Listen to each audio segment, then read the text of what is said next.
Welcome to Crawlspace. I'm Tim here today with Lance. Lance, how are you today? I'm doing fantastic today per usual because I'm thrilled to be here. Once again, we have the privilege to speak with another fantastic guest, and our listeners are going to really enjoy this one because he's experiencing a bit of celebrity right now with his appearance in a very popular Netflix documentary. But first, I want people to experience how you're feeling, Tim. How are you today, sir? Well, thank you for asking, and I sure as heck didn't expect the sir. I'm doing well today. Thanks for asking, and I'm really excited to speak with our guest today, Javier Leiva. We had a fantastic conversation with him about his podcast, Pretend Radio, and you can find out everything about that at pretendradio.org. He's doing a new series on a cyber stalker. The story is just bonkers. You definitely got to check that out. But also, Lance, as you mentioned, he was recently in a Netflix series. It's called Don't Pick Up the Phone. It is a fantastic series. I think it's 3 episodes from Netflix, and Javier was a big part in bringing that story to a documentary. It's a fantastic series, and Javier speaks on that, but he also speaks about the inner workings of his investigation and his coverage of this particular hoax, which is all about how people as a whole generally will comply with whatever they think someone in authority is telling them to do. And it just escalates to this point of being so disturbing. So if you haven't seen the documentary yet, just know that going into it, it is a bit of a hard watch, but very worth it because it'll blow your mind what these adults in a position of authority will do when they think that they're speaking with somebody of a higher authority. He also recently did a series on Pretend Radio about Frank Abagnale, who is the real-life person from the movie Catch Me If You Can, that the character that Leo DiCaprio played. And one quick bit of housekeeping news, Tim. As you know, we have been trying to raise some money for our nonprofit that Bruce Maitland is in charge of, Private Investigations for the Missing. They provide investigative services for families who have missing loved ones who cannot afford to pay for these services on their own. We are trying to raise $5,000 by February 3rd, which is National Missing Persons Day, and we're going to have one final push on February 1st, Wednesday, February 1st, 9 p.m. Eastern Standard Time. The docket is filling up. We got a lot of great guests that are going to be on. They're going to help us reach that goal,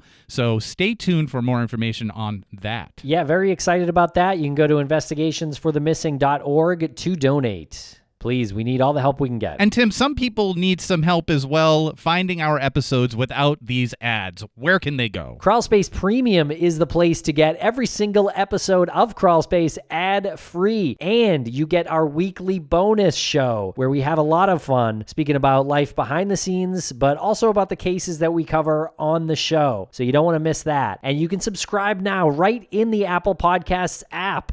So do it there, or if you're not an Apple user, you can go to crawlspace.supportingcast.fm. And don't worry, we won't tell Apple. And Tim, speaking of Frank Abagnale, he reached out recently wanting to know where to follow us on social media. Is there some place that we can direct him to go? Yeah, there is. He can follow us on social media at Crawlspace Podcast or Crawlspace Pod. Thanks a lot for listening, everybody. We really hope you enjoyed this interview with Javier. We're going to break quick for commercial here. We'll be right back.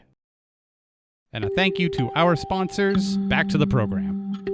Welcome to the podcast, Javier from Pretend. How are you today? Guys, I'm doing awesome. It's so good to be back on the show. It's been a while. It's been a couple of years, probably like 2 or 3 years. It feels like forever. Welcome back. How's 2023 treating you? Man, I've been busy kind of busting, Frank Abagnale's gonads, the guy from Catch Me If You Can. I did that not too long ago. That was kind of fun. And I was on Netflix recently, which is kind of a new experience. Let's get to that in a minute. I just have to get something out of the way. Right before we started recording, I was looking at your website, pretendradio.org, and we didn't even discuss that we were going to talk about this, but I have to get it out of the way. You have a piece about being an air guitarist. Oh, yes. Yeah, because you see, that's also pretending to be someone else. The shorthand to my show is that it's a show about con artists, but con artists are pretending to be somebody else too, but so are air guitarists. I love it. And I'm so fascinated by air guitar because it's being taken very seriously now. There's competitions. Remember back when you were a kid, like it was a goofy thing to do, and now it's like professional.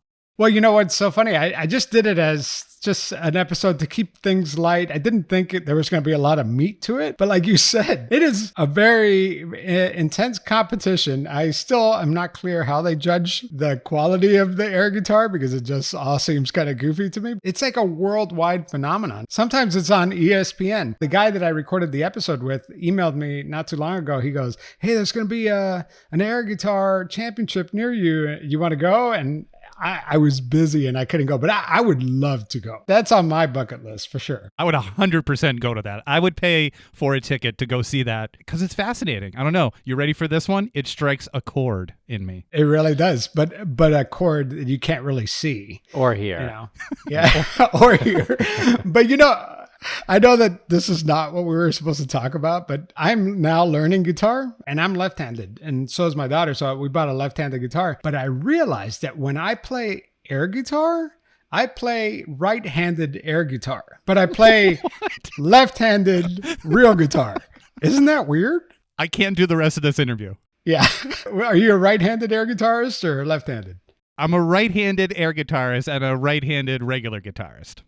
I must have my wires crossed or something. But I actually do the Jimi Hendrix right-handed guitar upside down with my left hand when I air guitar.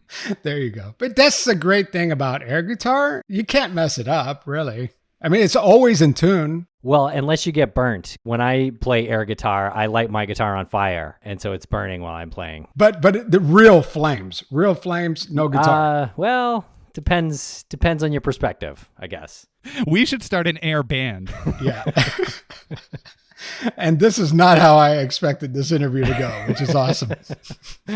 Well, good. That was great. Yeah, I love that episode, actually. I'd love to do silly stuff like that every now and then just to kind of shake things up. Well, tell us about your new series on a cyberstalker. Yeah, so my new series, I'm doing something new that I've never done before. So I produced the first 10 episodes and released them all at once on Apple Podcasts, the subscription channel, and on Patreon. And I'm going to release them weekly on my regular feed. But man, people can't get enough. Like they listened to that first episode and my subscription has gone up crazy. I was just looking at my statistics and this has never happened in the 5 years that I've ever done this show. If you get like an 80% consumption rate of an episode, that's a good thing, like, oh, wow, people hung in 80% of the time, all the way through the episode. This is like 110, 116, 120, which means that people are listening to it over and over and over again. And it's because it's a real mystery. It's kind of like a game of Clue. You have the cyber stalking that's happening. You're being led to believe that it's the doctor's husband, which is very strange. Like, why would a doctor's husband stalk one of the patient's families? It doesn't make sense. But the more you dig into it, you're like, wait a minute, maybe it's this family that's stalking themselves, right? Because now the evidence that I'm like starting to figure out, it's all pointing back at that family. But who in that family? Is it the parents? Is it one of the kids? And every single one of them has motivation to be the stalker. Even to this day, I don't even know. I have narrowed it down, I think, to 2 possible suspects. I've been investigating the story for almost 2 years now. I didn't want to release it because it's kind of like a slow burn. The longer I wait, the more things happen, But I felt like after 2 years, it was finally time to tell the story. My fear is that I don't know how it will end because I released the first 10 episodes, but there's at least 3 more coming. And I hope that I get closer to that resolution. And I think that now that the episodes are out in the wild, that's going to change the dynamics too, because people are going to listen to it. People that are involved in that case, and new people will come out of the woodwork, and maybe we'll get closer to the truth. This is the biggest mystery I've ever worked on, for sure. Tell us how it began for the couple in the series, because I find a lot of these cyber stalking details incredibly unnerving. They get under your skin because they have personal information that they shouldn't know. Yeah, tell us how this began. It began very innocently. This family, they're Jehovah's Witness, very conservative, middle-aged family. They have 5 kids. 4 of them are adults. 2 of the kids have disabilities, right? And even though they're adults, they go to pediatric doctors, right? And one of the pediatric doctors, the doctor's husband, started messaging this family. The dad in the story, he's a photographer, and they're like, hey, I see you're a photographer. Do you mind taking pictures of my wife and I and our family? Like, this is the doctor's husband saying that. And they're like, sure, we'll take pictures. And slowly, more and more people started messaging this family. And it was revealed later that it was this one person who they believed was a doctor's husband. And it went from being nice to really harassing. Like, I'm going to kill you. You know, I'm outside your house. I'm watching you. The husband's a mailman. So he's like, I'm following you. You know, it started off like sending pizzas to their house, but then sending OkCupid dates to their house. And it went all the way to swatting, where the stalker called the police. The police, you know, spread outside their house at 4:30 in the mornings, pointing guns at their house, saying, get out of the house. I mean, every time the stalker comes back, it escalates more and more and more. And whoever this person is really deranged. I have the text messages that he sends, and they're really like talking about like terrible things that I probably shouldn't even air on a podcast. You know, it's so explicit. That's interesting. I wasn't going to ask this question, but it popped into my head when you said you probably shouldn't air on a podcast. Are you concerned that somebody else might hear this if they have an inclination to do something like this? Because I feel like some people will hear this, and if they have criminal tendencies or even devious tendencies, there's no like victim in the sense of no one's getting physically hurt. But the potential is there. And so that was a big concern for me. And that is why 2 years went by and I never did anything with this, because I didn't want my podcast to actually make matters worse for this family. Like, why would you involve a podcaster? You know, like that doesn't make sense. Like, that's the last person you want to involve if you're actively being stalked. So I was very cautious about that. The reason why I moved forward with this story is that I don't believe that this family is actually being stalked. I do believe that those messages are coming from inside that house. It's a hoax. If this were truly a stalking story, I would not touch it. But I think that by airing these episodes, I'm giving people who could potentially be stalked in the future or are being stalked now tools on what to do if they ever are in this situation. Like, for example, if you're stalked, you're out of luck, man, because the police, they are not equipped to deal with cyberstalkers. It is so hard in the digital age to trace a call.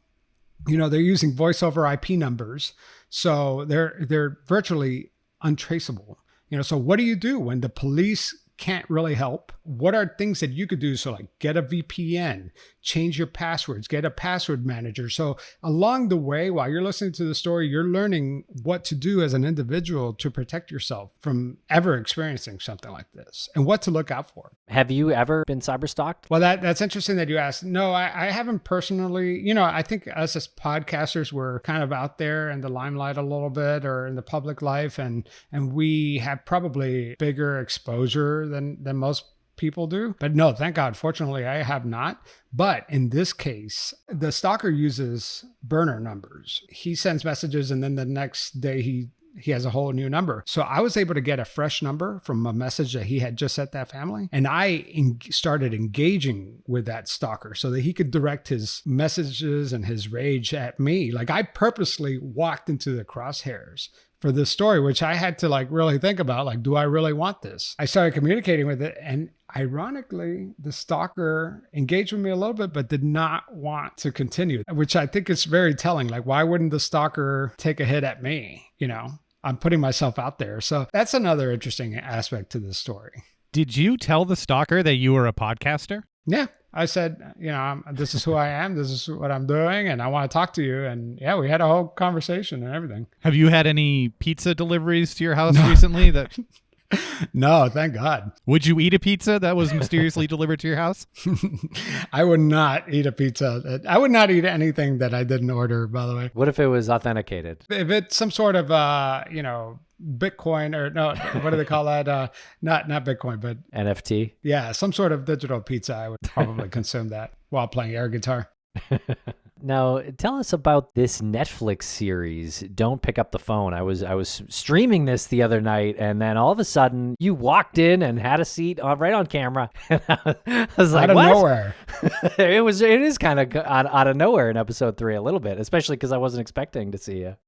Well, a lot of people weren't expecting it because I kind of kept it on the DL, you know, because the producers listened to my series on the McDonald's prank call. So for those of you who haven't seen the show, it's called Don't Pick Up the Phone. And it's based off of these prank calls that happened within a 10-year span, really. This one guy acting as law enforcement would call fast food restaurants saying, hey, there was an employee at your restaurant that stole the customer's purse or a wallet or something like that, they would talk to the manager and they would say, listen, we could go about this two ways. We could either go down to the restaurant, arrest your employee, take them back to the station and search them there. Or you could just take them to the back room and search them and see if they have the wallet. In that scenario, the managers 9 out of 10 times would say, no, I'll just take the employee back there. I'll search them. I'll ask them if they stole the wallet or whatever. So it seemed like the easy choice to do, right? But as the call went on, and these calls would last for like 1 or 2 hours, the caller, posing as a cop, would instruct the manager to strip search the employee, in some cases making them jump in jumping jacks so that if they are hiding any money, it would fall out of their body cavity, and in some cases actually asking the managers to sexually violate these young female employees. The one case that I covered took place outside of Louisville, Kentucky, and it was all caught on camera, on surveillance camera in the back room, where you can't hear anything, but you could see the manager pick up the phone, bring in the employee. The manager got busy. It was a Friday night. The restaurant was hopping. It was a McDonald's, and the caller insisted that somebody must stay on the phone with this employee. So she's like, I'm going to call my fiance. He's going to come over and watch this girl while I work. And so the fiance came into the restaurant, started following the demands of the caller, and it ended up in sexually violating this girl. I mean, she performed oral sex on him, which is outrageous. So basically, these store managers went from being just store managers to some of them, by the end of that call, just because they pick up that call, now they're sexual offenders. And this is just a classic case of obedience. We are obedient. If we think somebody of authority is telling us to do something, we go pretty darn far to comply, which is nuts. I mean, we all think that wouldn't happen to us, but there have been studies that show that we would do crazy things if we think somebody of authority is telling us to do it. I remember a few years ago, I watched the movie Compliance, and I did not realize when I was watching Don't Pick Up the Phone at first that Compliance is based off of what you're talking about. And I remember watching Compliance and thinking, this is one of the scariest movies I've seen that doesn't involve anything paranormal or supernatural or gore. And I knew back then it was based off of true events, but part of me was thinking, no, I mean, this is Hollywood. They've elaborated on this. But after you watch the Netflix documentary, it's scarier. It's almost like they held back in Compliance. It's almost so bizarre that when you watch it fictionalized, it's not as scary as watching the real thing. That documentary is rough. My wife had a hard time getting through episode 1. It is really rough. So that series on Netflix was kind of based off of the first part of my prank series, but there was a whole other prank case that I was working with that same production company on trying to develop it into another documentary series. It is actually just as crazy. There was this group of punks that would meet online in these online forums called PrankNet. And I think originally they wanted to be like the Jerky Boys, where they would call people and play pranks and have a good laugh, But it was almost like a drug addiction where, okay, well, the next laugh has to be even better and better and better. And to the point where it crossed the line from being funny to being plain sadistic. Even an ESPN reporter was staying at a Hilton. In the middle of the night, she gets a call. She picks up the phone. The caller says that they're from the front desk, that there's been a gas leak in the hotel and that time is of the essence. She needs to break the window now in order to get air circulating again. They instructed her to get the toilet seat and to smash the window. And at 3 o'clock in the morning, this ESPN reporter is smashing the hotel window, just completely trashing the place. In some cases, they would tell them, hey, you know what? Is the TV plugged in? Oh, yeah, the TV's plugged in. Well, hey, that could cause an electrical spark and this whole place could blow up. So grab the TV, throw it out the window. And they would grab the TV, throw it out the window. They would call KFC restaurants, have the employees set off the fire alarms. They were thinking that they were testing the fire alarms, but they would actually set it off. They're like, hey, did you get any of that chemical on your skin? And they're like, yeah, we did. Oh, that's terrible. That's going to melt your skin off. You're going to have to strip naked in the parking lot and pee on each other. And people would actually do this. They would record these calls and post it on YouTube. And so my series kind of uncovered this prank network that was going on and tried to identify the actual ringmaster of it. It was nuts. But yeah, I mean, I get these story ideas all the time. Somehow I fell into the prank niche and the air guitar niche. Is there any prank that you come across or comes to you and you are not totally disturbed by it? It doesn't go incredibly far and you're maybe a little bit impressed with how it went?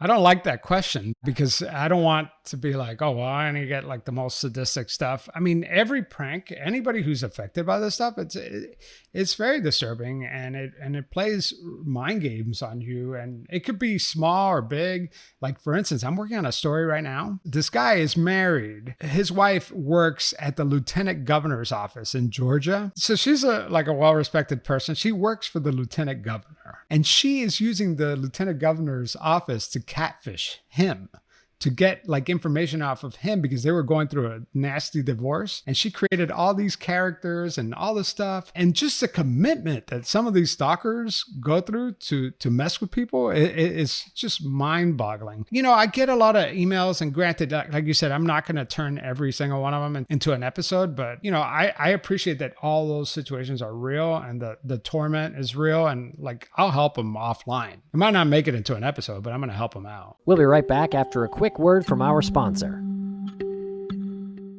And a thank you to our sponsors. Back to the program. With this Don't Pick Up the Phone documentary and these calls, there was a lot of calls made, apparently, all across the country. For 10 years. And this happened over and over again. How many times, do you know? We'll never know.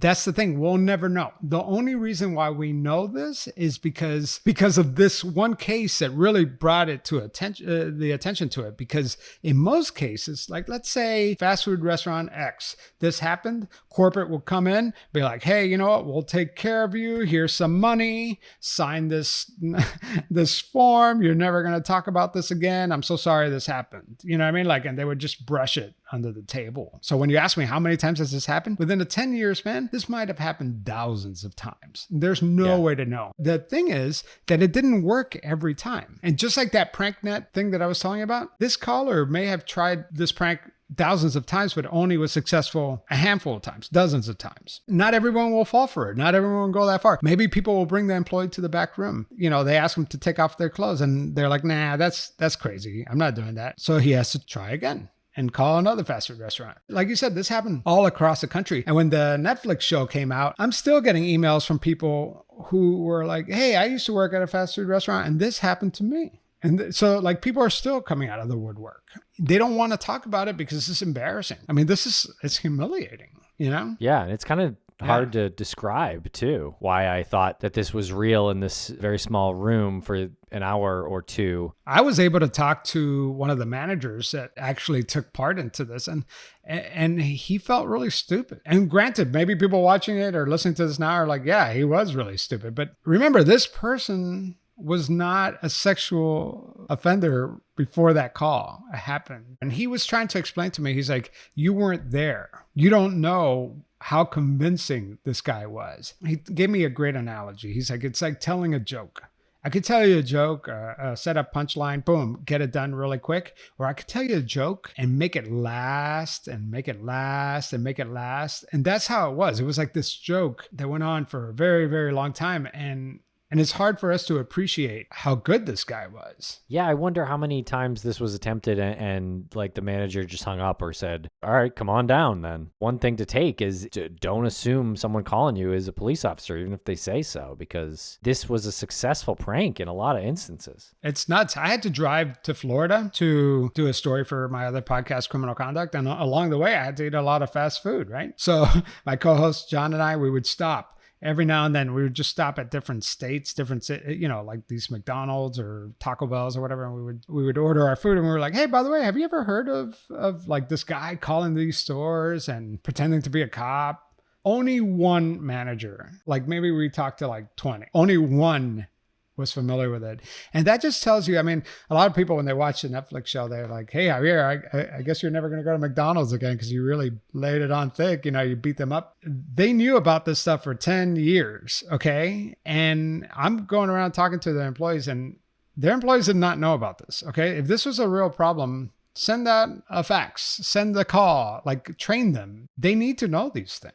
How didn't that happen? That is one of the central questions, I think, in the documentary. Obviously, you kind of said it like you think that they would just, a big corporate entity would just come in, sort of give some money, sweep it under the rug, make sure no one talks about it, and that's the best way for them to move on. But it's not, because this keeps getting repeated over and over. So you're going to have to settle out of court to dozens of people now, apparently. And you're causing real life harm out there when really you could have sent a memo. You could have sent an email. You could have trained your managers. Yeah, a jury agreed with you. They awarded the victim on the Louisville prank, and even the manager sued and won too. They won millions of dollars because of McDonald's negligence, I guess. They found them responsible for not training these people. But I'll tell you what, one thing that was not mentioned in the documentary, and I don't even know if I mentioned it on the show, but it's actually pretty important to note, even though I don't know this firsthand, the detective that was able to track down who the caller was, he told me that Wendy's corporate was very interested in solving this, and they financed all the expenses that small police department had to fly over to Pensacola, Florida, to do whatever, because Wendy's wanted it solved. Wow. It is important to note, I think. Yeah, it is. And other fast food chains were obviously hit by this too. So it was a bigger Arby's, problem than just one chain. Yeah. Hardee's, yeah. Do you think that the person or persons who make these calls, are any of them, in your opinion, law enforcement or have any ties to law enforcement? Oh, yeah. Well, actually, the guy from the Netflix show, the perpetrator, he was not convicted, okay? So the suspect that everyone thought did these calls, he was a cop wannabe. He admired law enforcement. He worked in the jails as a correction officer. So he had this like cop complex. I don't want to say that that's a general rule, but in his case, yeah. In the other prank series that I did, those were just punks. I mean, they had no law enforcement ambition. From my experience, I don't see a pattern there, but it is an interesting example. What kind of template do you think was used here? Because clearly this caller was tapping into something that he had rehearsed and done over and over, and he knew certain things would go a certain direction, I guess, probably if you got past a certain point. Did you find that the template of calls were very similar? Oh, yeah, there was a lot of homework done. Okay, first of all, the caller would always describe a girl that was very generic. So a 5'4" brunette, I mean, come on, like that could be anybody, right? In a way, he always picked somebody that could have been in that restaurant working that day. But the second thing he would do is he would call and he would get names of managers, of employees ahead of time, use social engineering to research who he was going to target before he targeted them. And that is actually something that I do find that's consistent with these prank callers. So in that other case that I did, the punks that were calling hotels and stuff like that, they would do a lot of research ahead of time, and they would try the same technique and perfect it until they got it. I actually talked to one of the pranksters on my series, and she described that process of like, they almost have like a creative meeting, like, okay, this is what we're going to do. Well, how are we going to do it? Okay, and then they test it out. Oh, well, next time let's do this. Let's change this part. And then they keep doing that until they really mastered it. So that I do see as something that's consistent between these. They're not just picking up the phone and doing a random cold call. Do you have any knowledge of the emotional state of some of the victims that were featured? This is probably the most conflicting part for me as it relates to this story, is that when I did the podcast episode, I just used the victim's first names, Louise, because I didn't want to re-victimize her. She's been through enough, man. I mean, even though she won millions of dollars in the lawsuit, I mean, money cannot repay the emotional damage that was caused by this and the embarrassment. I mean, this made the news. I mean, it made a film like the Compliance or whatever. So the Netflix series, they did decide to use her full name, and they reached out to her, and she was thinking about participating. But, she has kids now, and she hasn't explained this to her kids, and she ultimately declined to be a part of it. And that's the only thing that I don't love about it, is that, like, yeah, this is interesting to us. We're fascinated by this. This Netflix show was in the top 10 for a couple weeks, and people talked about it for those 2 weeks because it was so interesting and so crazy. But these are real people. These are real people that their lives were destroyed the moment they picked up that phone. And these managers too, I would have to imagine you second guess yourself after being fooled like that on such a bizarre and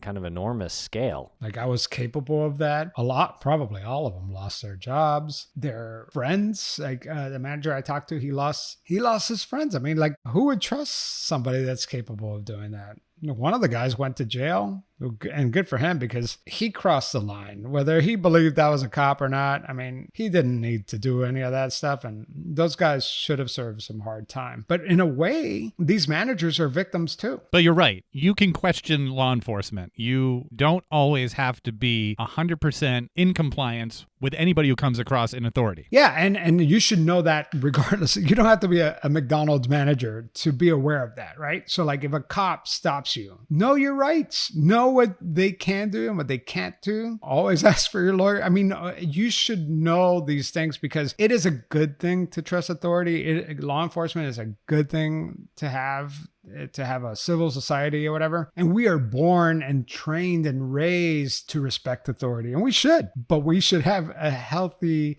amount of skepticism. Yeah, we can't just bend over and do whatever they want us to do, you know? And we'll be right back after a quick word from our sponsors. Thanks to our sponsors, and now we're back to the program. Who do you think the caller, I guess, was looking for? Like, do you think there's something in the people who answered the phone, I guess maybe the managers of these restaurants, that this caller was familiar with, like some personality characteristic? Like, what made a good mark in this case, in your opinion? That's a good question. I mean, when you start zooming out, a lot of people couldn't zoom out for a while. It was happening here. It was happening in New Jersey and Kansas. It was happening, but none of these people were connecting the dots, right? So it's hard to gain perspective, but knowing what we know now and being able to look at the cases that we know of, we know that this hoax caller was targeting small towns. So I keep saying Louisville, Kentucky, but it wasn't Louisville, Kentucky. It was a small town outside of Louisville, Kentucky, where probably working class people who are more inclined to respect authority than the other people would be. That was consistent. He would always target small towns. And so I think that was his preference. He wasn't like calling a Taco Bell in downtown Atlanta or in Manhattan. Yeah, you'd have to imagine they would probably hang up. Well, maybe that's just us making generalizations. But in a busy city or a busy restaurant, I just think there's more people naturally around and less time to just like ignore your normal work duties. Or just say like, okay, well, come on down. You know, we're busy, come on down. I think so. You're if probably it was New York right City, about that. Yeah. they would have been like, come on down. I don't have time for this. And the overall theory consensus is that this is one particular person. Yeah. And I mean, that's the most frustrating thing. I don't want to spoil it for your listeners, but I am going to spoil it. I don't want to, but I am going to spoil it. And I would get text messages from friends being like, hey, I'm almost done. Like, they were giving me real time feedback. I'm like, I'm glad they caught this guy, because it was great detective work. They finally isolated the suspect. They got the calling cards. They found the phone booth that he made all the calls.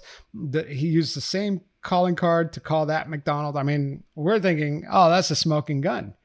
And they found him not guilty, ultimately, which is nuts. I mean, they had the smoking gun, in my opinion. But I mean, it's mind-boggling that I think your question was like, we found the guy, right? Well, hey, you know what? He's not guilty as far as the law is concerned, and he cannot get tried for that crime in that case again, you know? It was a great way to answer the question, because I wasn't going to give a spoiler away because I don't want Netflix coming after me. So, hey, Netflix, get in line. I got McDonald's coming after me, so get in line, right? Seeing that this person was found not guilty, do you think that if this person is indeed guilty, is this emboldening them to do more, and maybe they're escalating their hoaxes? It's kind of ironic that after this trial, after this guy, David Stewart, was named the suspect in this case, those calls suddenly stopped. I've yet to find another case that was similar to that. Did he quit? Criminals don't stop being criminals. You know what I mean? Like, I don't know. I don't know of a new case. Is he doing something else? I traced him down. I know where he lives, and I called and I talked to his brother. It seems like he's laying low. Okay, so you've added him to the list of people who are now going to be angry. So we got Netflix, we got McDonald's, and you have this guy. Stalker. Could you imagine if all these people that I report start ganging up on me? I would have a very bad day. Yeah, please stay home. Did you find any similarities in the Stewart Don't Pick Up the Phone guy and the cyberstalking case that you're working on this series? Off the top of my head, it seems like it might be similarly difficult to pin something on a cyberstalker. Yeah, I think that McDonald's case kind of marks the end of an era of a payphone, phone book type of stalking. Now stalking has gotten exponentially worse. So like comparing the two is like comparing, the Wright brothers plane to, like a stealth bomber or something like that. Because now, technology, like I pay for a service where I got 5 burner numbers that I could refresh and recycle whenever I want. I could torment the hell out of somebody. I use a VPN. The only way that you could trace those numbers is by subpoenaing the company that sold that number to another company that sold that number to another company. You're basically creating a nightmare scenario for law enforcement that they honestly don't have the resources. There's so many stalking cases that your run-of-the-mill police department cannot handle a lot of these cases. And you're going to hear that in my new series. I actually think that the detective that's working the case has actually gone above and beyond what most cyber stalking victims get when they deal with law enforcement. Do cyber stalkers or stalkers in general, in your experience, start off by stalking somebody that they know? Oh, yeah. But like really know, not just really know. Okay. Mm-hmm. Yeah. So this is not the only stalking case that I've done. The McDonald's case, he obviously picked strangers. The PrankNet people that I told you, they picked strangers. But I've done another story. It was called The Cousins. And the stalker was terrifying. Actually really, really terrifying. And it turned out to be somebody in the same room as the victim. I don't want to give it away, but it was that close. And in the case that I'm working on now, it's somebody in that house. It's kind of like when there's a murder, everybody always points to the husband. Chances are it's not going to be some random serial killer that came by and swooped in, right? It's going to be someone, It's the same thing with stalking. Yeah, I find the psychology behind stalking terrifying, but also interesting to explore. Speaking of that, the psychology behind stalking, what, in your opinion, is the end game for the stalker? Is it to bring the person to just a breaking point, or do they actually intend to inflict harm? It's control. It's control. In the 2 cases that I'm working on now and the cousins that I worked on before, they never crossed over to the physical realm. It was really all about dominance and being able to manipulate somebody and having that sense of superiority to that person. It's crazy. And I cover a lot of con artists, and you might ask yourself that same question about con artists. Like, what drives them? Money? Yeah, sure, money does. But con men are really good manipulators. There's a high that comes with that, with getting away with it and being able to fool somebody. And do you find that these people who stalk are typically maybe the victim of bullying in school when they were kids, or have you looked into that at all? I don't even feel like I'm qualified to answer that, but I would, if I had to guess though, I feel like this emotional detachment when they're not treating the people, their victims, as real people, they see them almost as objects. It's that kind of detachment that a serial killer might have. It's there's some sort of psychosis happening, some sort of personality disorder that allows them to do this and not feel empathy, right, for their victims. Javier, what's coming up next? Yeah, this cyber stalker thing kind of has my hands full for right now. After this, I'm going to do a series. I always do these how-to series. So I did one, how to disappear, where I teach you how to fake your own death or how to disappear from society. Well, now I got one called how to commit fraud. I'm going to teach you how to commit fraud because you know what? All the people that commit fraud know how to commit fraud, but you don't. So if you know what they're doing, then maybe you're better able to protect yourself. So, and I'm talking about digital pickpocketing. We all love that, just waving our phone and paying for things, Well, all these technological conveniences come with a price. The easier technology gets, the easier it is for a fraudster to take advantage of you. So I'm doing that. I'm covering the case of Ana Montes, which is the Cuban spy that was probably one of the most notorious spies in American history that most people don't know about. And the reason why we don't know about it is because she got arrested right around the same time as 9/11. So we had bigger fish to fry. Like the media completely ignored her for the most part. This woman was spying, working directly with Castro in the U.S. government. She had access to classified files, and she was communicating with Havana and giving them all of our secrets, and was always one step ahead of the U.S. government. And she was just released from prison this month, like last week. Really interesting story. So yeah, I got a lot of stuff cooking, but I like to switch things up. You know, like I'm doing a lot of stalking, a lot of this and that, but I don't want the show to get monotonous, so I try to shake things up. There's all kinds of different kinds of frauds, many different flavors of con artists. Good job on getting the Cuban government. Good job getting on their bad side. All right, Cuba, get in line. We got McDonald's, Netflix. Yeah. I just have one more question. I'm curious if you have a hoax that you consider to be maybe one of the earliest ones, because you'd mentioned the phone and technology, and I was thinking about people who would write bad checks, because I was going to make a joke about writing bad checks, but there was no joke there to be made. So then I was thinking, well, what's an old hoax? What's an old con that you've come across? I don't do a lot of historical stuff, but I have done a couple, just because it is fun to kind of think and see how cons have evolved and how much of it remains the same. So like the technology changes, but like the con is the same. The two that come to mind is a pig and a poke. Have you ever heard of that expression, a pig and a poke? Yes. Do you know what that means? No, but I only know it because of National Lampoon's European Vacation. They were on the game show in the beginning. I think it was called Pig and a Poke. Yeah. And so a pig and a poke was when a fraudster would have a bag with a little piglet. You know, you think you're buying a piglet, and when you open it up and get home and open it up, it's actually a cat. You know, it's just like a cat. And so that's where the expression, you let the cat out of the bag, comes from. So glad I asked that question. Yeah. Yeah. And so these are techniques where, you know, that is the check fraud. You know, like the pig and a poke was what Frank Abagnale from Catch Me If You Can was doing, writing bad checks, you know, and now it's Bitcoin, is FTX. You know, it's the technology evolves, but the con remains the same, man. A con artist is always going to prey on your greed.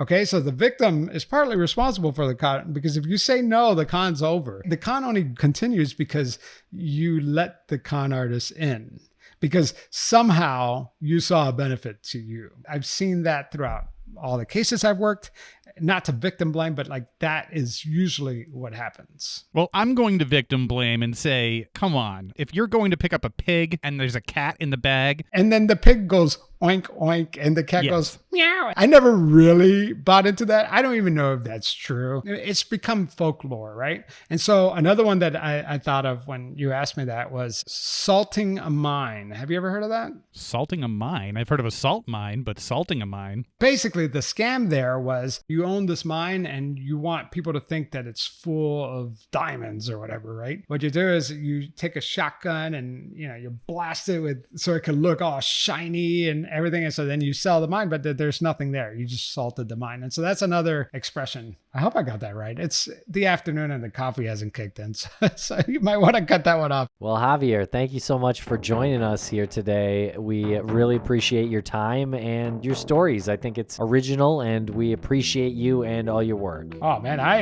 appreciate you guys calling me up and asking me to do this, because I love talking with you guys and this is just a good excuse to do so. So Javier, if that is your real name. I will never tell.